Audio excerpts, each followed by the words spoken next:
All right. Welcome to the 10th episode of this season of the B2B e-commerce integrated talks, formerly known as the B2B e-commerce tech talk. Changed the name. For those who do not know me yet, my name is Arno. I'm the Chief Product Officer here at Sana Commerce. And the concept of this, of these talks is pretty straightforward.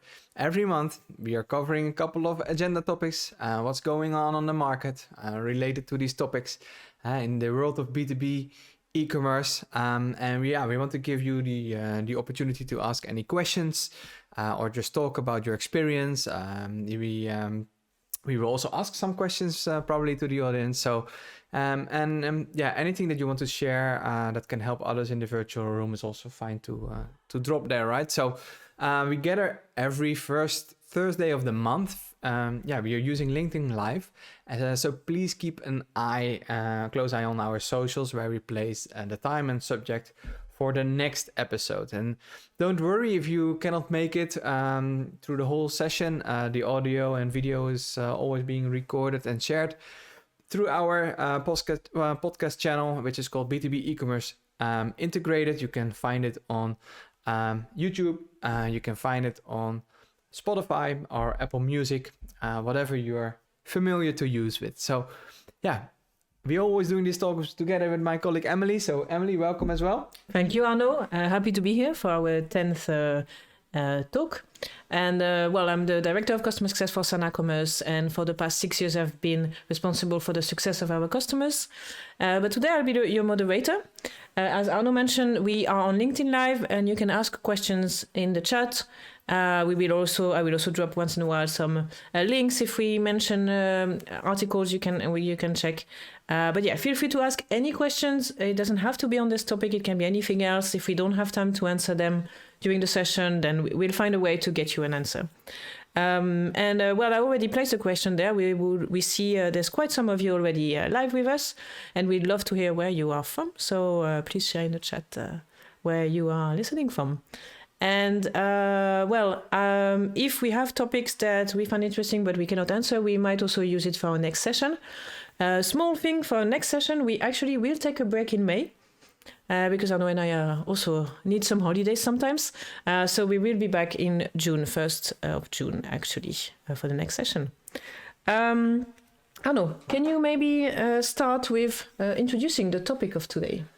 Yeah, so the topic is SAP S/4HANA, or actually migrating to SAP S/4HANA, and I also have it on a small slide. But what is actually the relation of this topic, or is that we are doing B2B e-commerce with ERP systems, and S/4HANA, SAP S/4HANA is one of the latest ERP systems that we are supporting.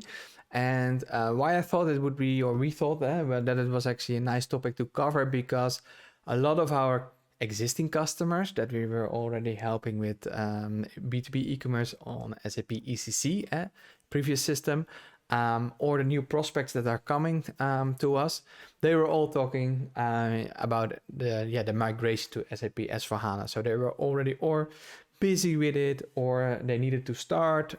We see the all different varieties. There were so many things that came together that we say, hey, maybe let's do a talk about it, right? Sounds good.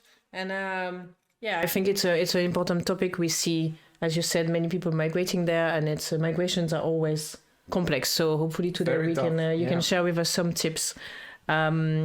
So maybe I would also love to hear from the audience, if you are doing these migrations, give us a thumbs up or heart or whatever you want to pick under the screen to see if it's also a relevant topic for you.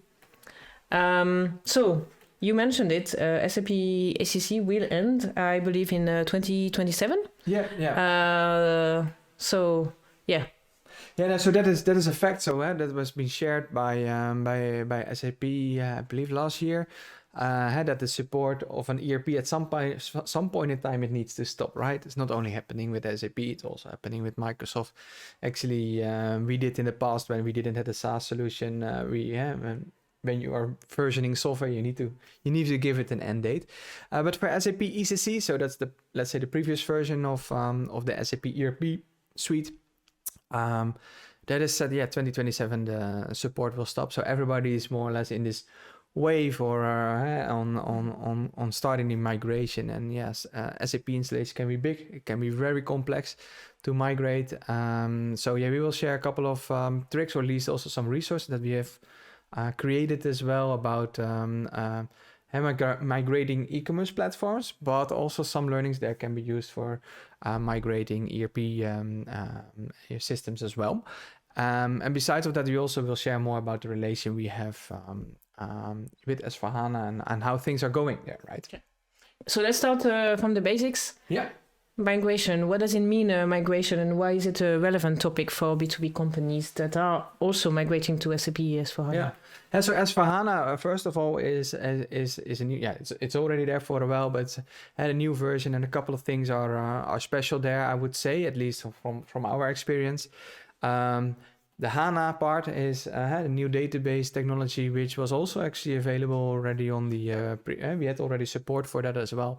On the previous SAP, that's a new in-memory database, really quick and so on. And on top of that, the new ERP system was built. But it also comes with a new front end, which is called Fiori. We also have experience with that, and I also will share a couple of things how we worked at this as an add-on. And I think it's also interesting topic because S4HANA comes in in multiple deployment methods or possibilities, and that is also really, I would say, something special, at least in other ERPs that we are supporting, that is really differentiating and also brings complexity or specialities with it. And I would say sometimes it's not one ERP system, maybe it's 3, 4, or even 7, depending on how you look at things. And also, if you're integrating with other systems like e-commerce, where you need to work with, need to deal with, And maybe just also to make sure that people understand online, if they don't know SANA very well, there's a reason why we are, you mentioned it earlier, we are connecting to SAP S4HANA, and that's also why we are talking about this today. And maybe I think you wanted to show something. Yeah, so if we're switching to the slides, so we are selling an e-commerce solution on top of SAP S4HANA, as well as SAP ECC. And as well as Microsoft, we are also supporting that.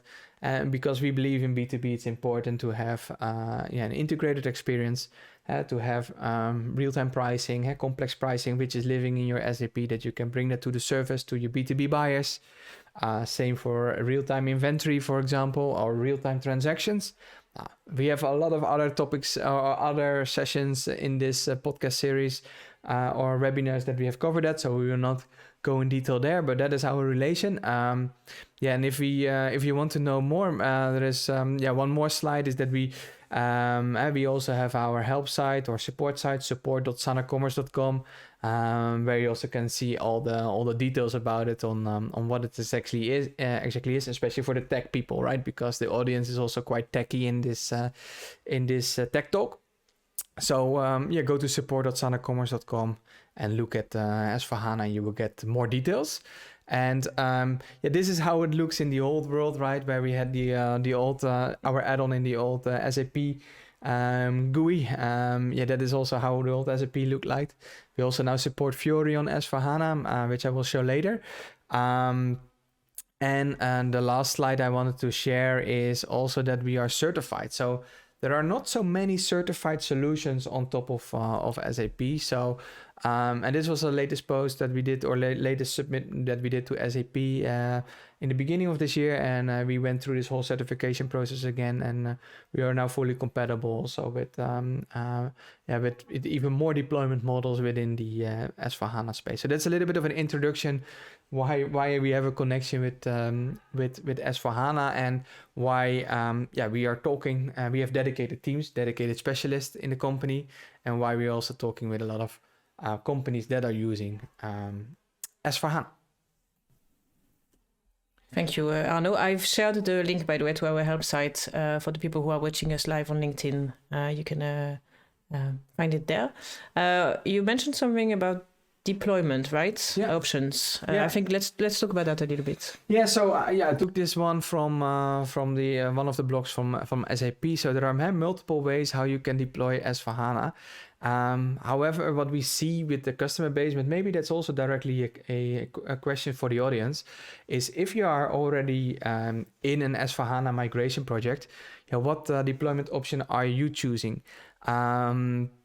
What we see a lot is that there's still the main thing is still that we see the majority of the customers is still moving their ECC, which was on premise, and it can be hosted in their own premises, so on their own data center in the company, or in a vendor, so data science of a vendor. That is, let's say, still the majority that we are seeing. However, there are also other possibilities. You can also have, for example, in Hack, where you have SAP more in control. I think that is not what we see a lot. Cloud single tenant is going to start more, so that SAP is taking ownership more of the place where it is being deployed.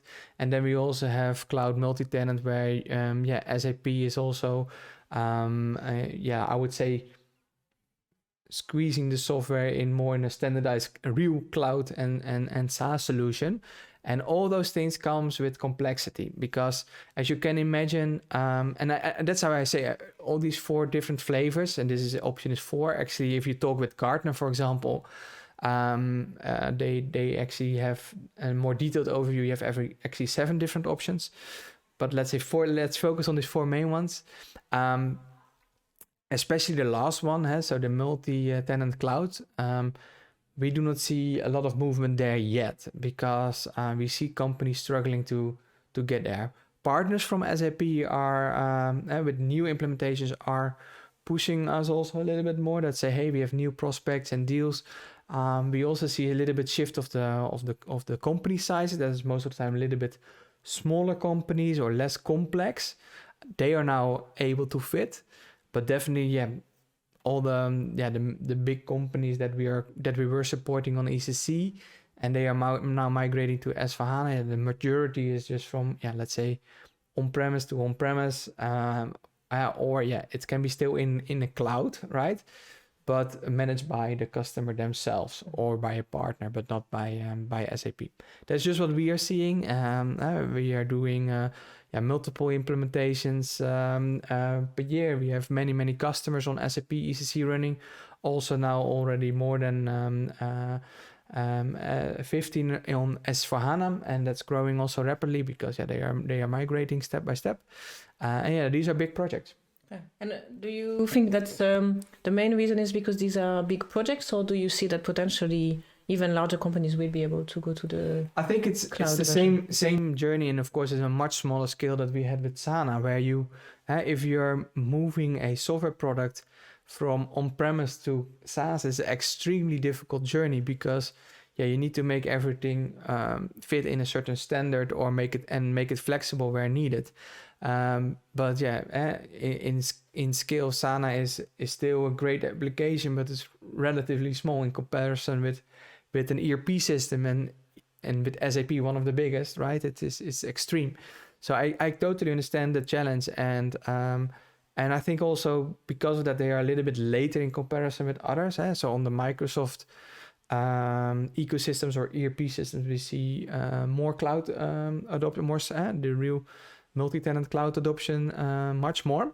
I think also because they started in this journey a little bit sooner, and also the system was I think still really large, but easier to do. But so one thing, if you are so these are the deployment options. So maybe there are some people that can share a little bit, okay, what are they planning and why? That is maybe interesting for the rest to know. Yeah, we'd love to hear if you are online and you have plans to migrate to SAP S/4HANA. Please share that with us. We'd love to hear how it's going, if you're already in the process, or how are your plans doing. Maybe you said it's complicated, these migrations. Do you have tips or tricks to share with the audience? Yeah, definitely. So we have quite some content at Sana, and they are more, about migration, also about migrating to the cloud and so on.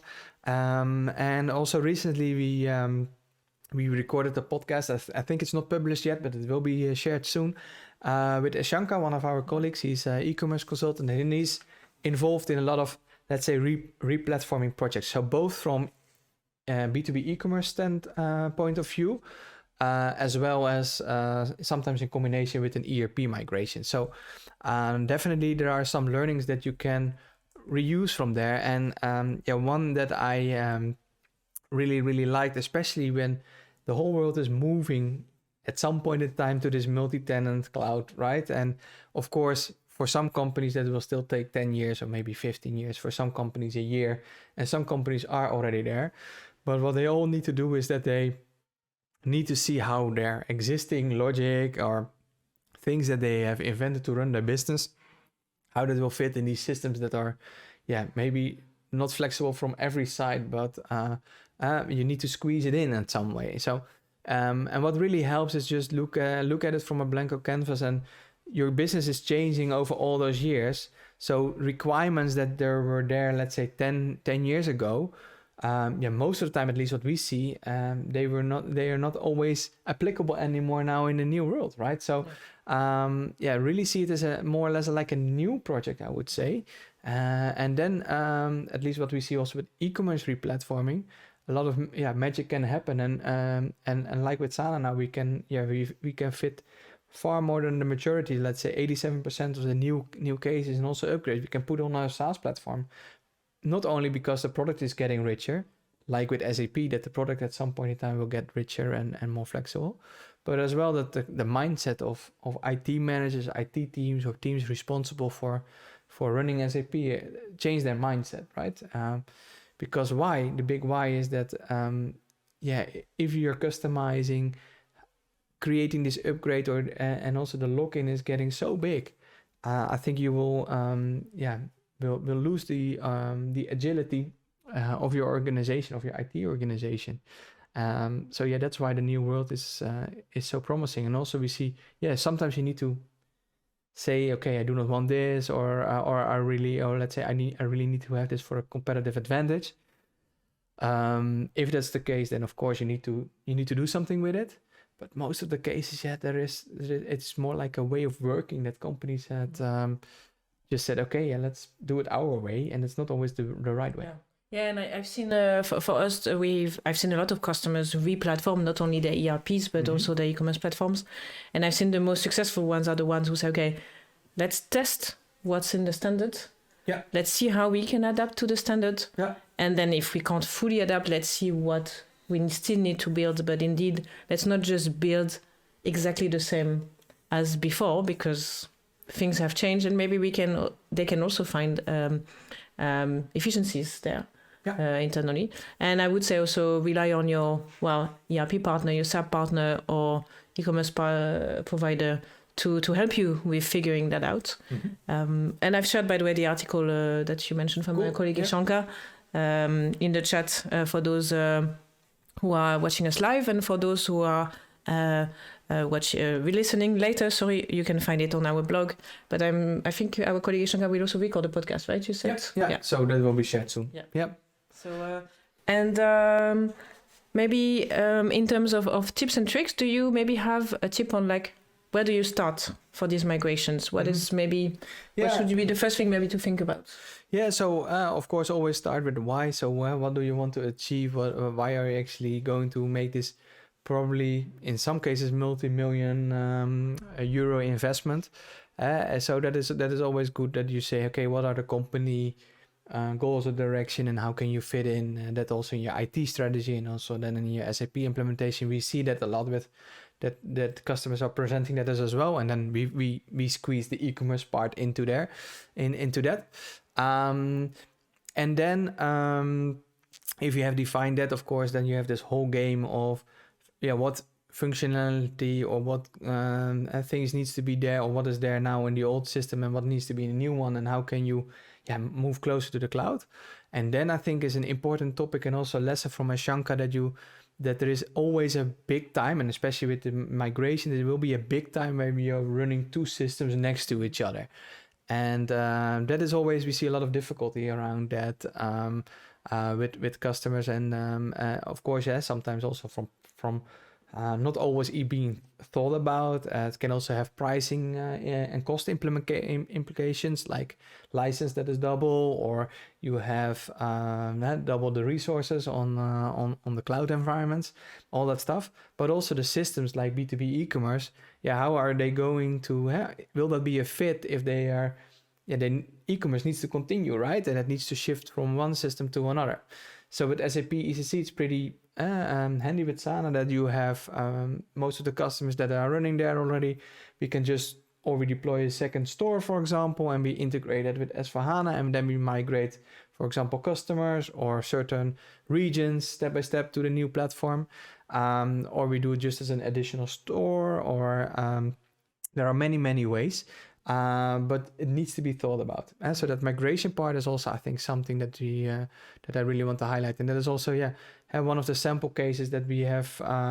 We cannot share the name, but I think or let's say most of the customers, that they always have this in between time. It's not like a 1 year thing. It's really like many years that these two systems are living next to each other. And you have to deal with it. And also from a vendor like us on e-commerce, you need to support it in our opinion. So that's what we do. Yeah, and as you said, these are long projects. Yes. Usually. Do you have more maybe insights on the projects we've done already with some of our customers? How did it go? Any tips? Any things maybe learnings? That's true. And that is also. It was not easy, let's be honest as well, right? We also learned the hard way. The first ones were difficult. If it's a new technology, you always have troubles. One thing is for sure that the Fiori UI, let's say the new UI, we also experienced a lot of performance issues there. And not only, let's say, in the SANA add-on, but also just on the normal the out-of-the-box SAP views on certain data, like customers or business partners or materials or something. Depending, of course, a little bit per installation, but let's say the overarching story was that all customers were struggling with that. Also on how to integrate, right? We are an integrated solution. So actually on these different deployment models, different ways on how to integrate or special things to take care of, we also needed to learn. Not everything was available right away from SAP. We are working close with their teams, also in certification. They are really helping us from the certification center. But it was a journey. We have also some good news, because we have recently released a new version. I have a small slide about that as well. So on the it's on our support site, support.sanacommerce as well. So on the 29th of March, we released for both the SAP ECS as well as for the S4HANA a new release of our integration. Of course, some new features that we had already in the platform, but now are being exposed to SAP so that we can actually use them. But one thing I really want to highlight is that we have, maybe it's a strange strategy, but that we started with Fiori as the GUI for our add-on. But with the performance issues, we also decided, and actually also because customers were switching back to the old GUI, so the SAP GUI, we also decided to all our views we made available in S4HANA now also on the old GUI still. So and the catalog orders and customer overviews of SAP clients. So here's the screenshot again. They are now also it still looks not that beautiful, but it's much more quicker. And until SAP has solved the performance stuff, then I think we are good to implement both or to use both. There are many more things, also many fixes or improvements, as well as the new features that we are adopting. So that is all in the release. And and this was the link of the blog that I just shared, but I had a slide a little bit later in the story. We took it sooner. So this was roughly, let's say, the what we wanted to share today. let's say it is a very complex process, but I think definitely read the blog post. It is mostly focused about e-commerce re-platform, but you can reuse a lot of the learnings there also when you're re-platforming from ERP, right? The basics are still there. Yeah, and there are checklists in there that are quite useful. Yep. I've seen that you can use for any replatforming project. And if you're an existing customer, take a look at support.sanacommerce.com and read the release notes of the new connectors, and get in contact with your team, or they will reach out to you to see when we can implement these changes. Yeah, so I think that the main message in the end is that we're there to support you. Yeah. It's a transition that many of our customers are going through. So you're not alone, and just reach out. I want to thank you, Arno. Yes, thank you. For this 10th episode. And thanks to those of you who joined us live. You can always listen again to this episode on Spotify, Apple, YouTube, all the platforms you're used to for podcasts. If you like it, please give us ratings and thumbs ups, and leave us some comments. We love to hear that. Yeah, or if you have new topics, feel free to share them. Exactly. Doesn't have to be about SAP, can be about anything in the B2B e-commerce space. We are taking it, right? Sounds good. Yes. And yes, same also topics, but also questions. Always reach out on LinkedIn. As I mentioned at the beginning, we are taking a break in May. So we'll be back in June, 1st of June, first Thursday of the month. Yeah. And I don't know the topic. So that will be a surprise. Okay. We will share it. Yeah. Just follow us on LinkedIn and you'll hear about it. All right. Thank you very much. Thank you. Bye-bye. Bye-bye.